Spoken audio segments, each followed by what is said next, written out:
now we truly dig in. Song of the Year.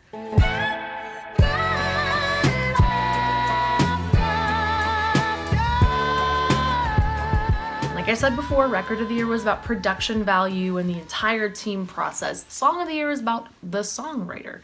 So we're going to start off with 444 by Jay-Z. And even though I said we're not going to talk about the production process, I kind of have to a little bit with this one because it really surprised me when I did a little digging. So 444 is easily the most vulnerable, emotional, impressive song of Jay-Z's career. And it's all because of Hannah Williams. So Jay-Z and his producer, No ID, sat down, and No ID was trying to figure out the song for Jay-Z to listen to, for Jay-Z to put together this apology to his wife over.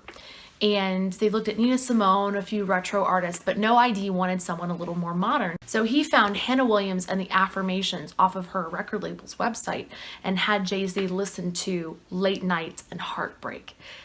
This song is amazing. Like, please go listen. Please, please, please make Hannah Williams famous so that Hannah Williams and the Affirmations will tour in the US. Please, please, please. But this song was so inspirational. It jarred such a feeling in Jay-Z that he literally woke up at 4:44 a.m. to record this track to apologize to his wife. What else can I say? It's amazing. It's one of the best rap songs I've ever heard in my life. I've never heard somebody be that open and honest on a song about anything. And some people talk about, oh, well, it's not true, or nobody cheated, it's all BS, it's the concept album. Well, even if it is a concept album, my God, what a concept. Give that man a Grammy. It was really impressive. I was quite floored. I have the one, if I were to say anything negative about the song, it would be that I honestly think Hannah Williams and Affirmation should be listed as a featured artist because he did precious little to actually alter the song that's sampled. And like I said before, it's hard to strike that balance of your message being as powerful as your sample. Well, it really is in this one. So that's not really a concern. But I do feel like it might be more fair to list them as a featured artist. But I'm sure he worked that out legally and they worked that out. And from what I understand, Hannah Williams was so incredibly excited to be a part of the project and super stoked. They did an interview with her and she's adorable. She's actually a choir teacher in England. So it's really fascinating. But yeah, 444, check it out. Really great song. 'Cause I got issues, but you got them too. So give them all to me. Issues by Julia Michaels. Issues is a cloying and juvenile ballad. It sounds like discount Taylor Swift. The lyrics describe two people in a broken codependent relationship that make it work despite their issues. It's like that one friend you have who's in a really shitty relationship with their boyfriend and they always ask you for advice and you're like, no, you should break up. You really shouldn't be together. Doesn't even sound like you like each other. But then they stay together and they will not stop going on about it. Yeah, it's like that. Only imagine they wrote a milquetoast pop song and it got nominated for a Grammy Award. I mean, they don't even sound like they like each other. Describing how terrible your relationship is with crude lyrics and saccharine production values doesn't change the truth. Honestly, I wish I had more to say about this song, but it's incredibly banal, and I honestly don't know why this song got nominated when other perfectly good songs didn't get nominated for this award. I don't wanna be alive. I don't wanna be alive. So this next song, I guess it's fair to say, trigger warning. I'm about to talk about 1-800-273-8255, which is the number for the suicide prevention hotline, and a song by Logic. You can probably use your imagination to figure out what this song is about. If this is a topic you'd rather not hear about today, or honestly, if this song saved your life, if you feel really strongly about it and Logic is somebody you're a really huge fan of and you have really strong feelings about this song, I would really encourage you to just fast forward to right here in the video and I'll see you guys on the other side. Did everybody go? Okay. So before I get to the meat and potatoes of this, I really think it's important for me to say a couple of things, and I'm going to read some statistics for you. 1-800-273-8255 is the number for the National Suicide Prevention Hotline. According to NSPL, calls rose 27% and visits to their website went from 300,000 to 400,000 in the months following the release of this song. Following the VMA performance of this song, the NSPL experienced a 50% surge in the number of calls to their hotline. This song was actually inspired by Logic meeting with fans when he was on a tour going cross country. People would come up to him and say, "Oh, you saved my life. Your music saved my life." They would tattoo lyrics on their arms, and he was really moved by this. And he thought, if I was able to do good without even trying, what would happen if I tried to do good and tried to help save lives? And so this song was born. The music video is very important. It shows a young man coming to terms with sexuality and being forced to the breaking point, being placed in a position that a lot of youth in our country is actually put in. It really, I was watching it with someone and they cried. It's a very powerful video, and I think it says a lot for teens, and I think the people who put it together are very talented, and I think it's a very important message. Now, with all of that being said, this is Song of the Year. This is about the songwriter. It's not about the music video. It's not about the production value. It's literally about the songwriter.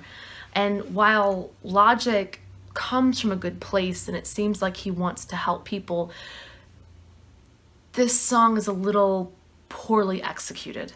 As somebody who's been personally affected by suicide, depression, trauma, very close to home for me, I could end up ranting about the song for 20 or 30 minutes, but this is supposed to be fun. I want you guys to have fun. I don't want to put you through that. So I'm going to be very succinct on this one. Logic does not understand why someone would commit suicide. It's obvious in his lyrics. It's really obvious in his interviews, where he pats himself on the back for what an awesome song he's written. And I personally feel that's very disrespectful to the people he's trying to help.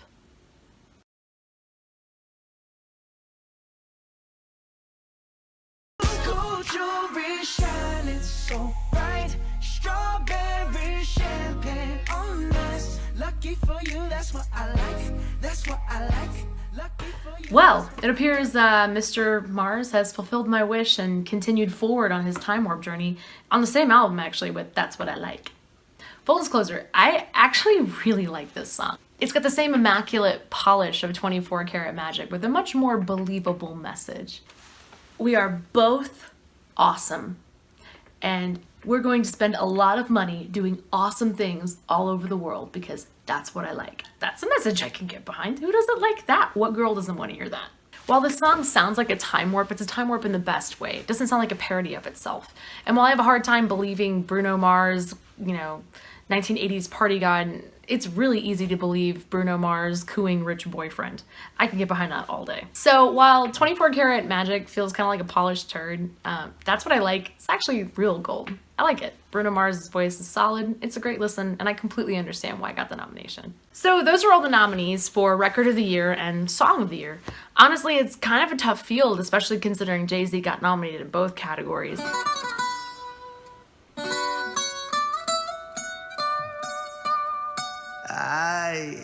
Oh yeah, I might have forgotten a nominee. Come and move that in my direction. So thankful for that. It's such a blessing, yeah. Turn every situation into heaven. So Despacito happened this year.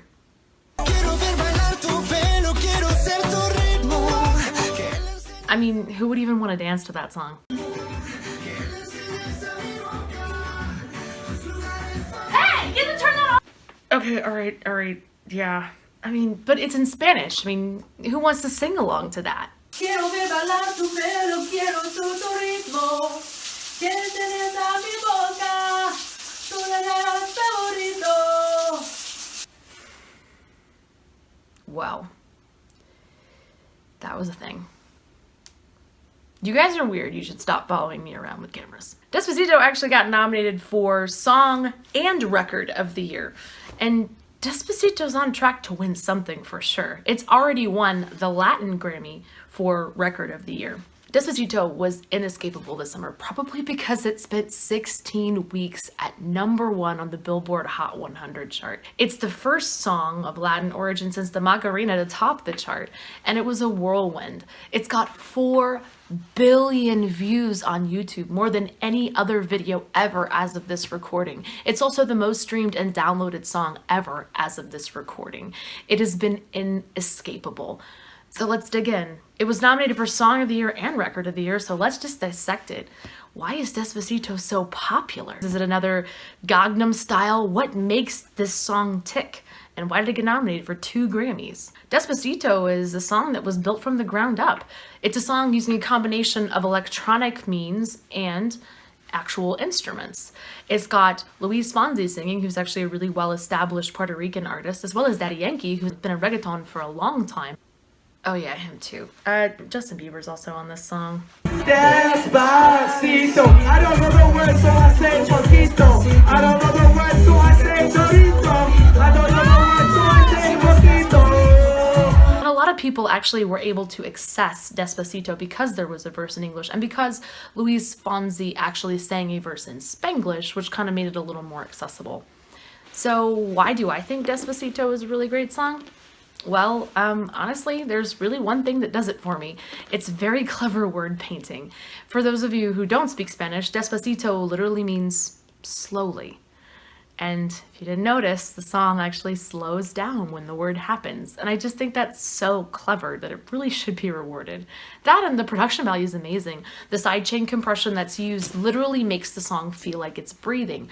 Luis Fonsi described this as the beat that lives within every Latin person. They literally breathe this beat in and out, and you can actually feel the song breathing because of that sidechain. Boom, Record of the Year, Song of the Year. Who's gonna win?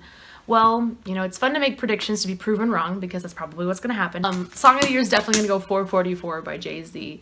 I think Record of the Year, surprisingly enough, as cool as I think Redbone is, I honestly think it's going to go Despacito. The song was completely built from the ground up. It's a gorgeous piece of music, and it's something that was just inescapable. It was a phenomenon. It definitely deserves some Grammys because it was a fantastic song, and I literally can't get it out of my head. Like, literally, since I started this project, I could listen to every other song. I'll sit and listen to The Story of OJ, 444. I'll listen to the entire SZA album. And at the end of the day, when I'm sweeping my kitchen, the song that's still sitting in my head 6 months later is Despacito.